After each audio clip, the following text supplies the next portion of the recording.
గ్రామ ప్రజలందరికీ కూడా నమస్కారం తెలియజేసుకుంటున్నాను. ఈరోజు లక్ష్మీ గణపతి సాయిబాబా గుడి వార్షికోత్సవం సందర్భంగా సలివిడి పానకాలు చేయటం జరుగుతుంది. గ్రామం అంతా కూడా 150 గుళ్ళు ఉంటాయి. సాయంత్రం దాకా ఇవన్నీ కూడా సలివిడి పానకాలు సాయంత్రం దాకా వేయటం కూడా జరుగుతుంది.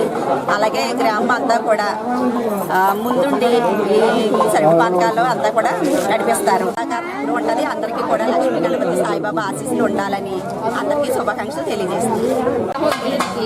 ఈయన పేరు లక్ష్మీ గణపతి. చిన్నప్పుడు వరదలు వచ్చాయన్నమాట. ఈ ఊరికి గ్రామానికి వరదలు వచ్చాయి మా చిన్నప్పుడు. అప్పుడు ఈయన లక్ష్మీ గణపతి అనమాట. సగమే ములిగారు, మిగతా సగం అంతా అలాగే ఉన్నారు. అందుకని ఈయనకి చాలా విశిష్టత ఉంది. ఈ సందర్భంగా సరివడి పానకాలు ఇస్తున్నారండి. అందరికీ శుభాకాంక్షలు. ఆలయ జ్ఞానసాయి మందిర ఆలయం నిర్మించి ఈ రోజుకి 1 year అవుతుందండి. దానివల్ల ఇక్కడ ఉత్సవాలు జరుగుతున్నాయి. మా గ్రామ ప్రజలందరూ పాల్గొని ఈ సలివిడి పానకాల్లో పాల్గొని అందరూ జయపడి చేయవలసిందిగా కోరుతున్నాం. అందుకే అందరికీ రావాల్సిందిగా కోరుతున్నాం.